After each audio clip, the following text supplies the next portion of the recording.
Na'urar susukar gyada ta zamani kenan da ke taka rawa ga manoma da masu kasuwancin gyadar ta hanyar fitar da gyadar cikin sauki, da hakan ke ba da kudaden shiga ga matan karkara da matasa. Yau kwanan mu 3 da fara, an mun wuni, an muka rauraye bahu 10 mace 5 sai a ba mu jika 2 da rabi. Mun tashi kowa da 100 kuma sai mu je gida mu baiwa iyalinmu abinci. An garin Allah ya waye, hallau da sahe, hallau sai mu dawo. Wannan na'urar sussukar gyada mai ware tsaba da kwamsan gyada kai tsaye sabanin ta gargajiya da mutane biyu ke tuka-tuka. Shugaban aikin ya yi tsokaci a kai. Wannan aikin mun kai wata 2 muna yi, kuma lokacin da za mu murza kamar buhu 50-40 a kullum. A wannan shekara ne muka fara. Kafin a ce an yi murzi da mashin ta hannu, kenan da wannan an yi buhu 50 kafin a murza buhu 10 da waccan an yi buhu 100 ma, tun da a wuni muna murza buhu 100 in aiki yana samuwa. Daga safe zuwa karfe 4 muna murza buhu 100.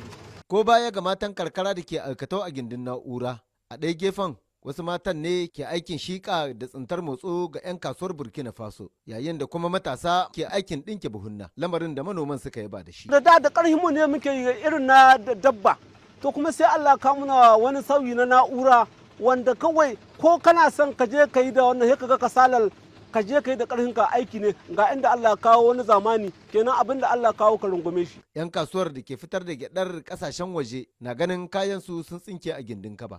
Wannan inji da muka samu, alhamdulillah mun gode, ci gaba ne wannan a tare da mu. Manoma za su kawo su murza cikin kankanin lokaci mu saya. Kuma muna sayan irin wannan kwankwasa mara murza, halo mu kawo na mu shike a murza mu saida ta.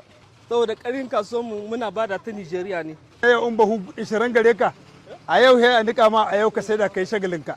Shi ko wance ka nemi kattai da injin guga wajen 4 ko 5 mashin, to ko ana ta garzawa. Amma ga mata masu sana'ar fitar da man gyada, sabon salon murzar gyadar ya zo cikin yanayi na rashin jari da tsadar gyada a kasuwa. A kasuwar ma wannan satin ba a kamo ba, yanzu ma muna kukan gujiya.